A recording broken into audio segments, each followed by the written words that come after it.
Audiolibros en 15 minutos. Suscríbete al canal y explora un nuevo libro cada día. Volar en globo no es para los débiles de corazón. Si hay una característica que aún se asocia con los globos aerostáticos, es la excentricidad. Después de todo, no es un pasatiempo común. Pero pilotar un globo aerostático no es en absoluto un silbido caprichoso entre las nubes. Sobrevolarse y volar hacia el cielo es arriesgado, incluso hoy en día. En 2008, un sacerdote brasileño y experimentado piloto de globos aerostáticos, el padre Adelir Antonio de Carli, tuvo una idea. Quería recaudar dinero para los pobres. Sus medios no eran convencionales, volar en globo con fines benéficos. Se amarró a una silla, amarrado a cientos de globos de helio de colores y comenzó su ascenso. Al principio, todo salió bien. El padre Adelir subió a 19,000 pies. Pero luego su navegador GPS falló y perdió el contacto por radio. El viento lo llevó al mar. Se envió un grupo de rescate, pero fue en vano. En julio, se encontraron los restos del cuerpo del padre Adelir flotando a unos 100 kilómetros de la costa brasileña. Con toda probabilidad, algunos de los globos de helio habían estallado a gran altura. El padre Adelir habría descendido suavemente al océano, donde los tiburones nadaban esperándolo. Y, por supuesto, lo que es arriesgado ahora también lo era en el pasado.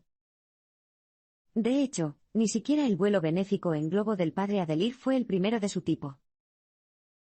En 1875, el comandante John Money surcó los cielos en su globo en Inglaterra para ir al hospital local de Norwich y Norfolk. La experiencia del comandante fue similar a la del sacerdote, el lanzamiento fue perfecto. Sin embargo, una vez en el aire, el globo fue atrapado por una ráfaga y arrastrado al mar. Afortunadamente, sin embargo, Major Money sobrevivió. Cuando el globo, que se desinflaba rápidamente, se hundió hasta el nivel del mar, cortó la pesada cesta y se metió en el aro para globos. Como un kitesurfista moderno, lo arrastraron por el agua. Horas más tarde, lo encontró un bote de rescate. No hace falta decir que las donaciones al hospital fueron sustanciales. Los globos se pueden usar para hacer escapadas atrevidas, aunque a veces se necesitan varios intentos. La sencillez del diseño de un globo aerostático permite que incluso el aficionado más entusiasta pueda construirlo. Esto es especialmente cierto si su motivación para volar está impulsada por la necesidad de escapar. En 1978, dos familias que vivían en la campiña de Alemania Oriental intentaron escapar a Occidente utilizando un globo. Peter Strelczyk y Gunther Wetzel, ambos operarios, decidieron intentar construir su propio globo en un ático oculto. Tras algunos intentos fallidos, un asustado Wetzel se resignó al fracaso. Sin embargo, Strelczyk siguió adelante y, el 4 de julio de 1979, él y su familia intentaron sobrevolar la frontera en su pequeño globo. Pero el globo no estaba a la altura. A medida que caía la lluvia, se empapó cada vez más y empezaron a descender. Vinieron a la tierra en tierra de nadie, frente a la valla fronteriza. Afortunadamente, la lluvia también redujo la visibilidad y no fueron vistos. Llegaron a casa, más decididos que nunca. Los lanzamientos exitosos de globos suelen requerir varios intentos y este no fue la excepción. Wetzel y Strelczyk volvieron a unir sus fuerzas, y usaron ropa vieja para hacer un globo mucho más grande.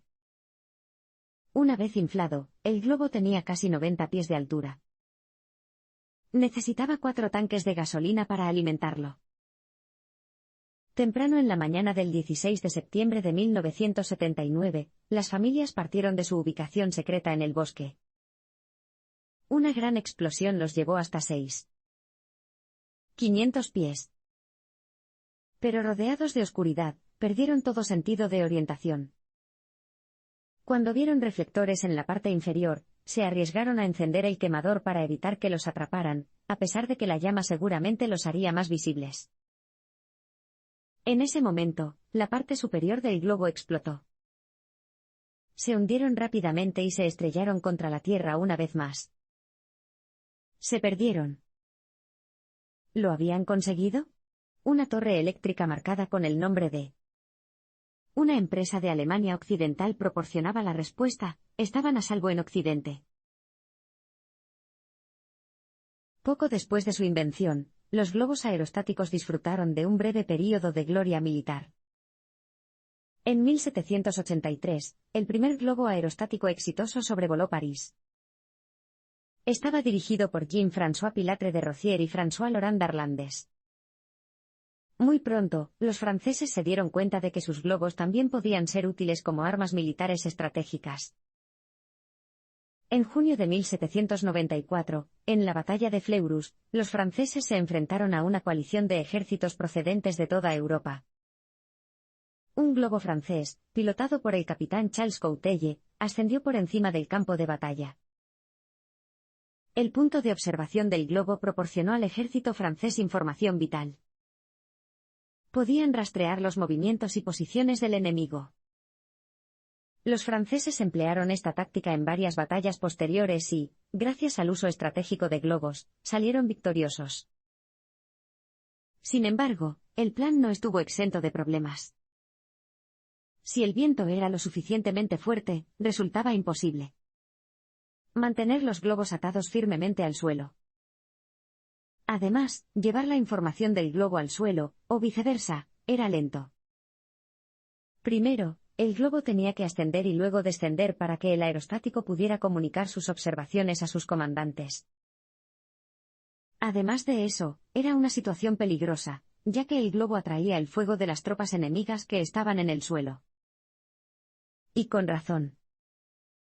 Los globos aerostáticos no solo proporcionaban información, sino que también actuaban como armas psicológicas eficaces.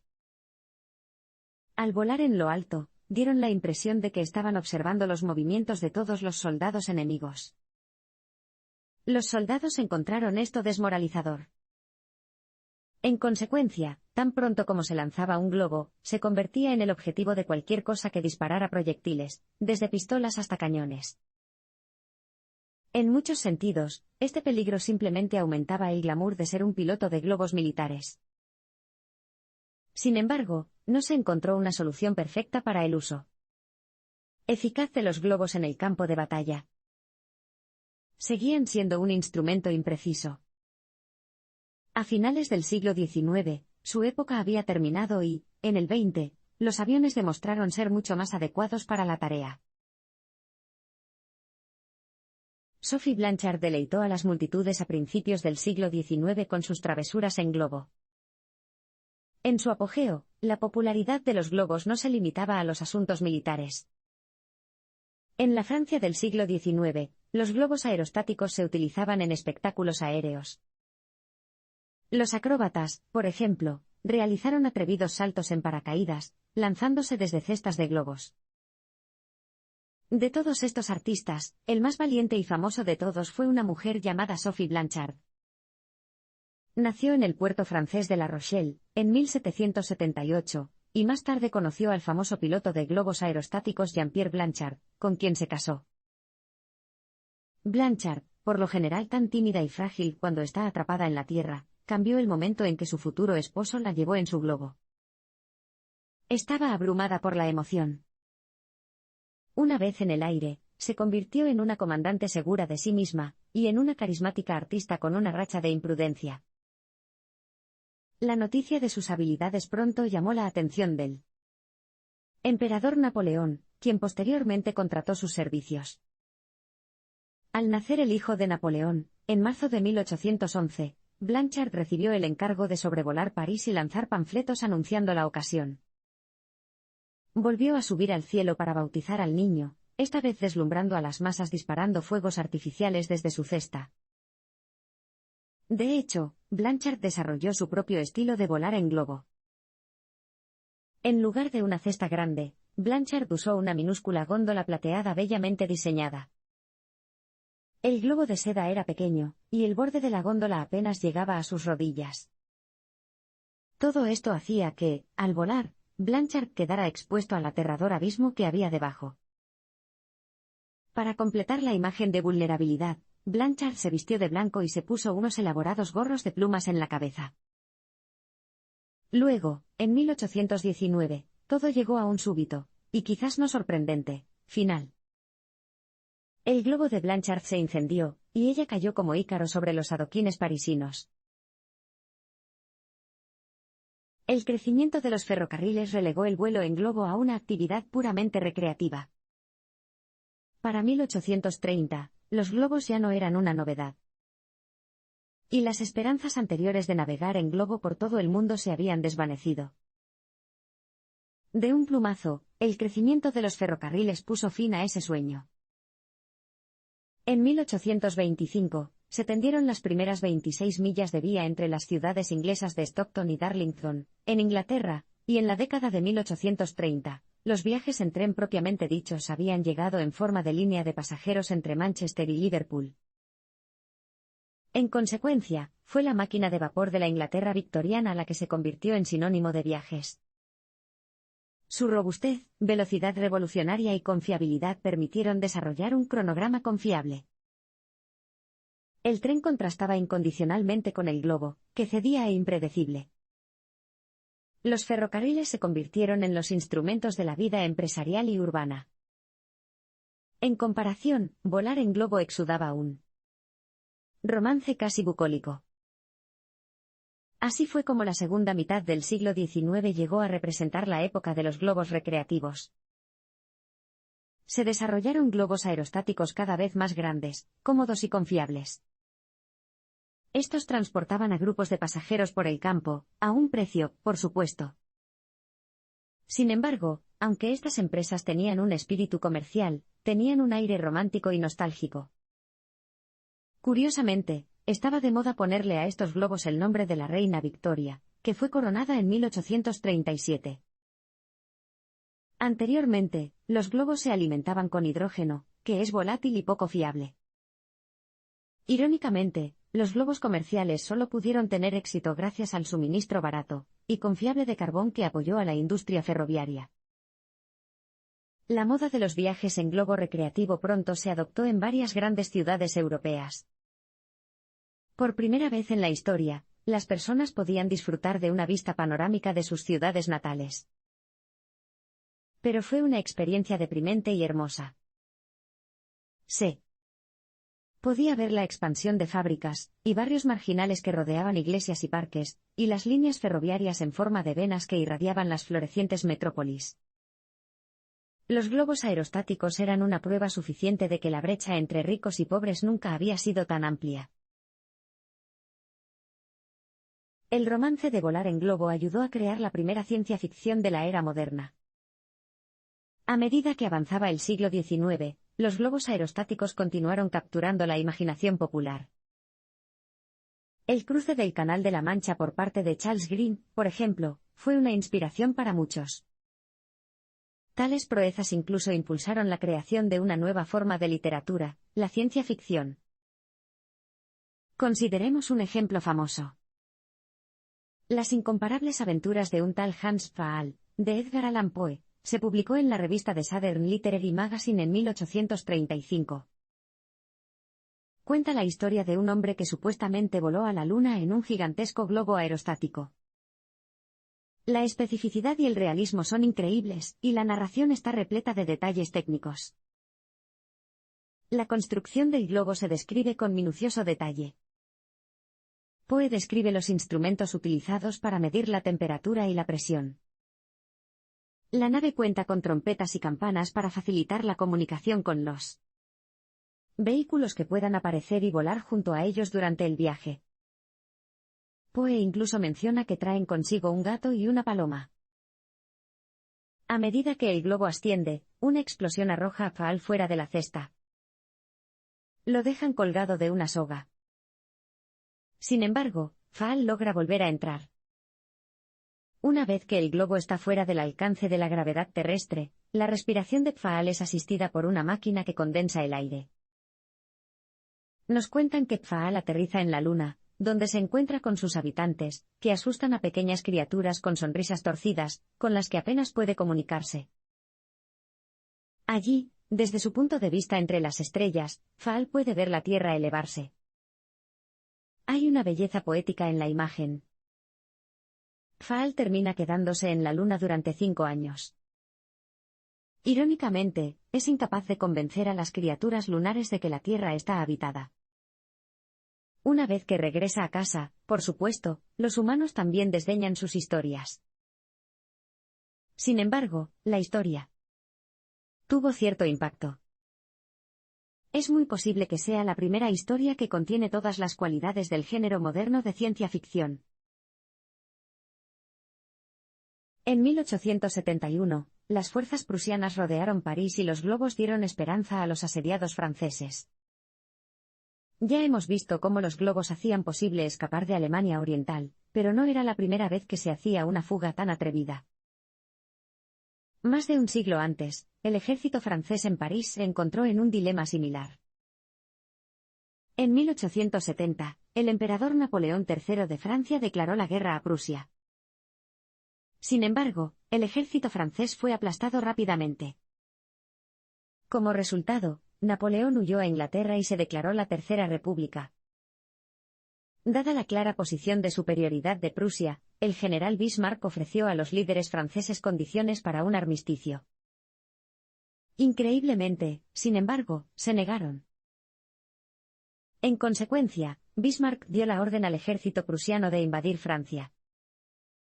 Los prusianos irrumpieron en la campiña francesa, y la población local se retiró a París. En 2 semanas, los prusianos habían rodeado la ciudad. París estaba sitiada. La moral francesa no podía haber estado más baja, París estaba aislada y la desinformación prusiana sobre la situación se extendía rápidamente. Sin embargo, en este punto tan bajo, las esperanzas se desvanecieron ante la posibilidad de recibir asistencia en globo. En septiembre de 1871, los parisinos recordaron que tenían una reserva de globos aerostáticos en la ciudad. Los enviaron a través del ejército prusiano circundante para comunicarse con el mundo exterior. El primer globo enviado fue tripulado por Jules Durwoff. Se las arregló para evitar el fuego prusiano cortando el lastre de su globo lo antes posible. Esto lo hizo volar por los aires. Durwoff tuvo éxito. Incluso logró evadir a la caballería prusiana que lo perseguía sobrevolando ríos que no podían vadear fácilmente. A pesar de que los franceses finalmente perdieron la guerra, el impulso moral que proporcionaron estos simbólicos vuelos en globo aerostático, así como el efecto de restablecer la comunicación con el resto del país, permitieron que la resistencia francesa continuara durante mucho más tiempo del que nadie había creído posible. Ante el rápido avance tecnológico, el inminente declive de los globos aerostáticos era evidente. A finales del siglo XIX, estaba claro que el impacto de la revolución industrial había sido monumental. La tecnología había avanzado rápidamente y era obvio que el vuelo motorizado sería el siguiente gran paso para los viajes en avión. Durante generaciones anteriores, la gente había intentado surcar los cielos imitando a las aves. Se pusieron alas en los brazos y saltaron hacia la muerte. Pero solo después de entender la estructura de las alas de las aves, el vuelo se convirtió en una posibilidad real. Las alas de los pájaros tienen forma cóncava por naturaleza. Esto significa que la superficie superior de cada ala es mayor que la de la parte inferior. Esto asegura que el aire pase más rápido sobre la superficie superior del ala y más lento por debajo de ella. Esto da como resultado una flotabilidad natural. Incluso la maquinaria pesada, como los aviones, puede beneficiarse de este elevador natural. La otra gran ventaja de esta forma de vuelo es que depende menos de las fluctuaciones del viento. Al cambiar sutilmente la curvatura de sus alas, las aves pueden alterar su vuelo, al igual que los aviones. No había forma de que los globos pudieran competir. A principios del siglo XX, volar en globo se había convertido simplemente en un pasatiempo para los ricos. Era un deporte anticuado, reservado para excéntricos y aristócratas.